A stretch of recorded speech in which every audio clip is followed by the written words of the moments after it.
Hey Addicts, welcome back. I'm Josh, and today we actually got something a little bit different for you. I'm actually going to be reviewing the Yakuza 0 game that I recently had been playing. It's been out for a little while, I think a year or so, but I thought, I was truly kind of blown away with just how good it was. I had heard a lot of good things about it, but it just kind of upped the ante when I actually got to experience it.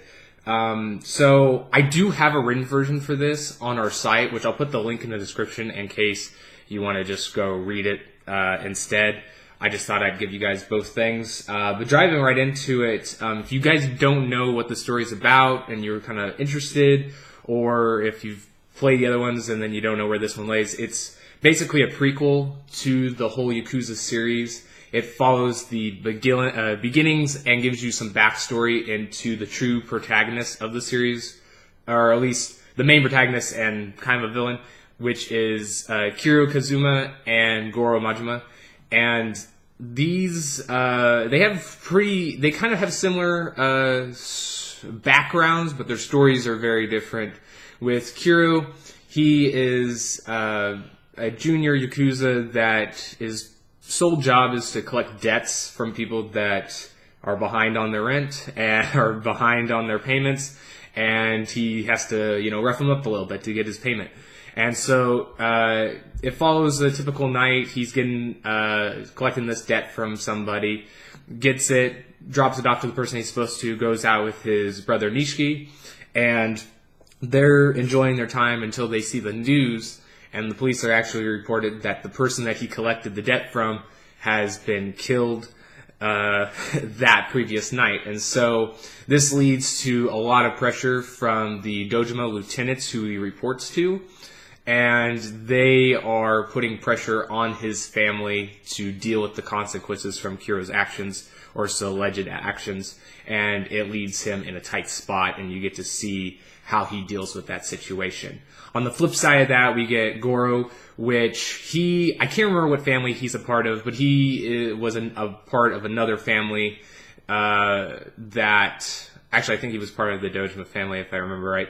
But he ends up doing some stuff with his brother, disobeying orders, and it leads him to be exiled to the other city across the river.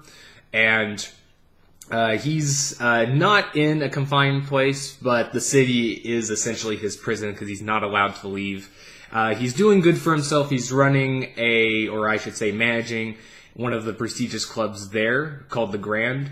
But it doesn't really do anything for him because he just wants to get back in the family to help build up what he has to help kind of bridge the relationship broken between him and his brother from the events of his backstory. And he gets the opportunity to come back to the family when somebody approaches him with a job to kill someone.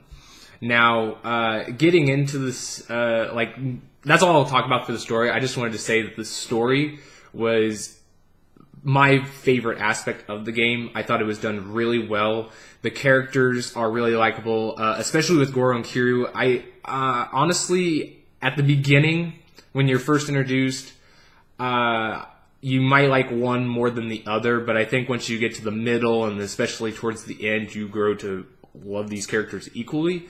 And they're, much like they're visually represented as black and white, that's how kind of their personalities are. They have similar traits, but at the end of the day, their stories and their personalities are like the polar opposites of each other. And that's something that I thought was great in experiencing it.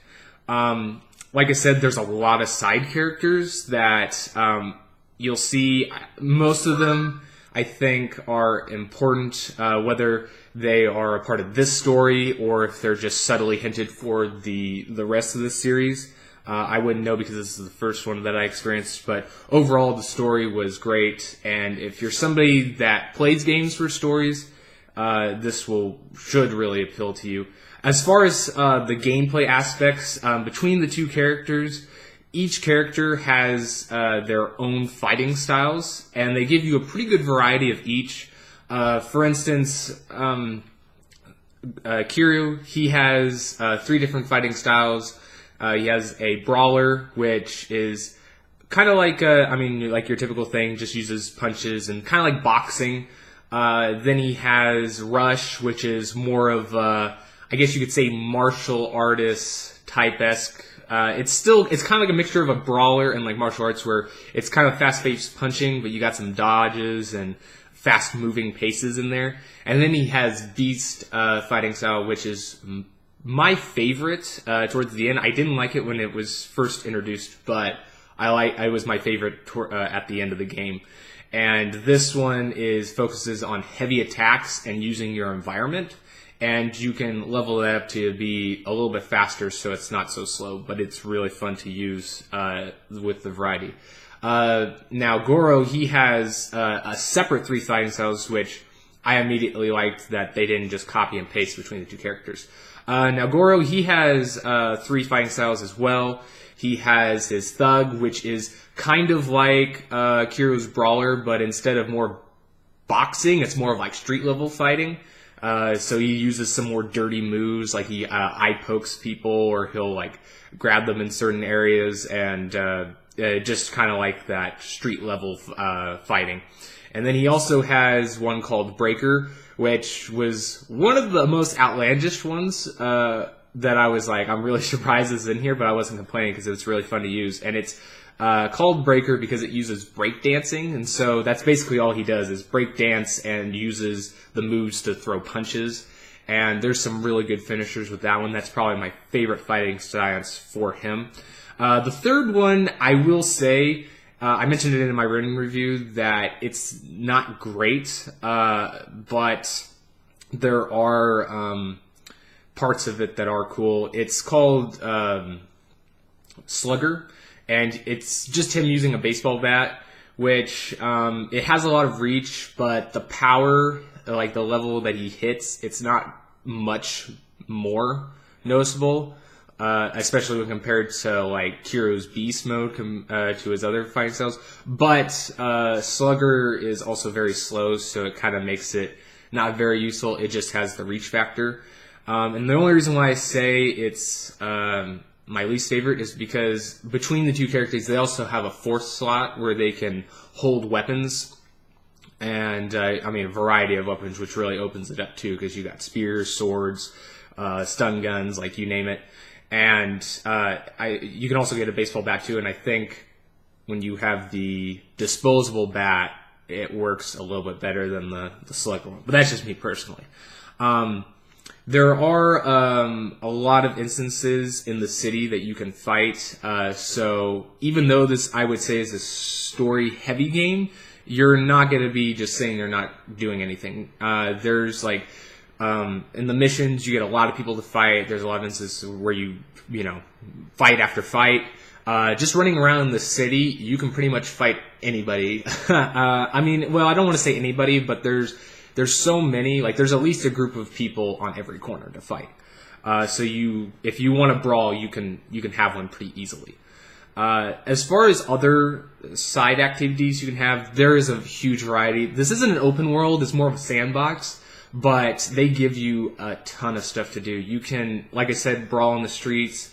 You can do what they label as entertain yourself, which has a good variety of things. You can like go to eating establishments, bars, you can sing karaoke, you can dance at disco clubs, you can go to the batting cages, you can play pool, darts, bowling.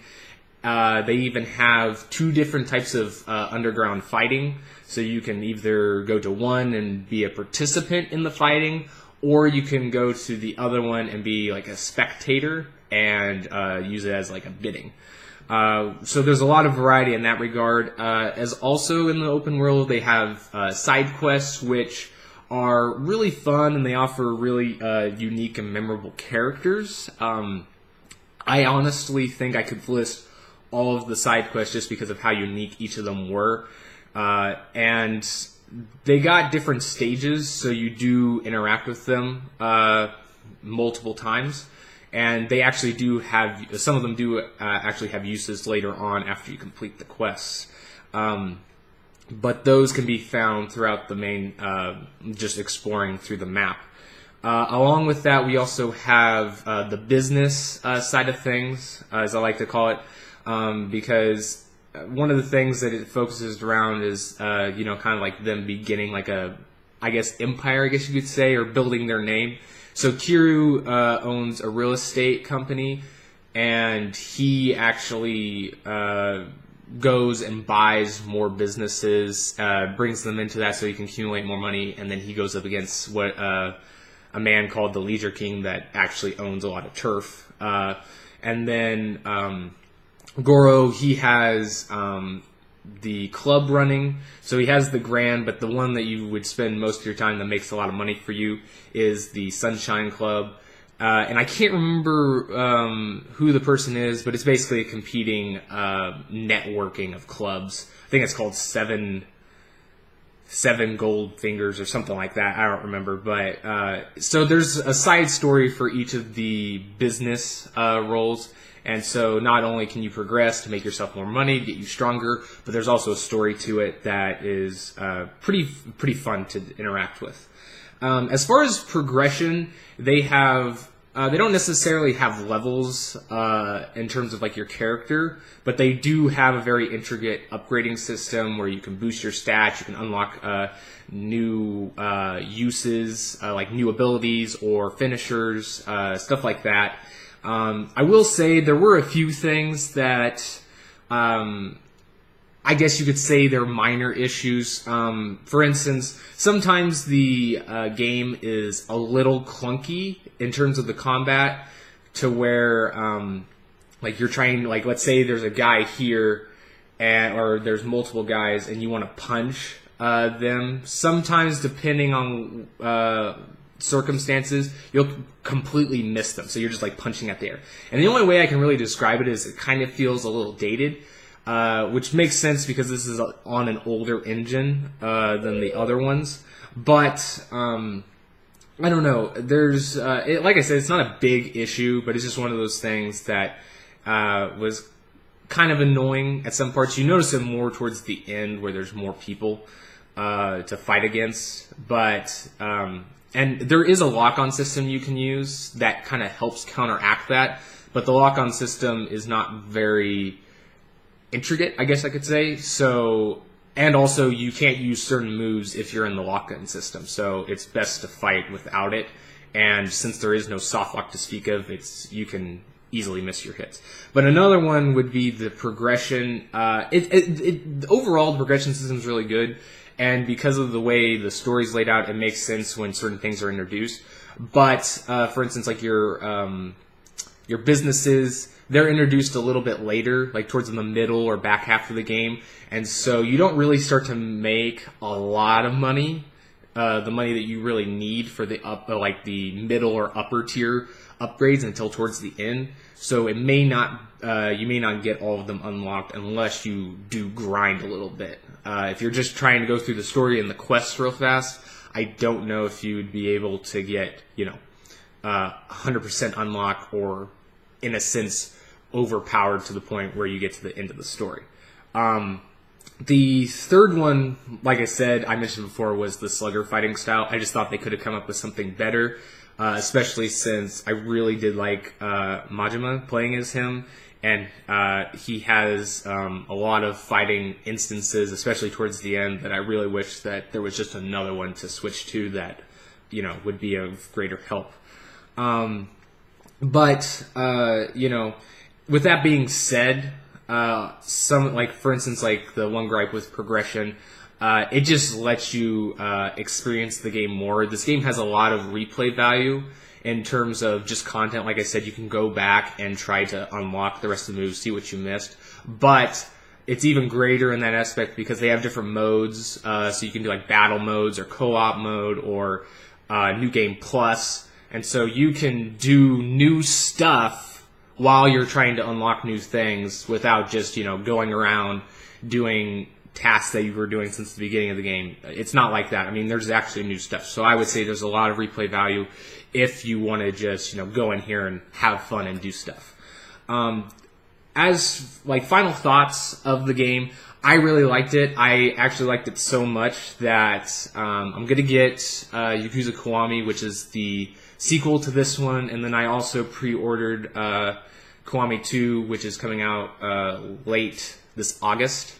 So I don't know when I'd get those. I will review them when I get them done. There's a lot of games coming out, like my boy Spidey's coming to PS4, and I can't wait. So we'll just see. I'm going to play around.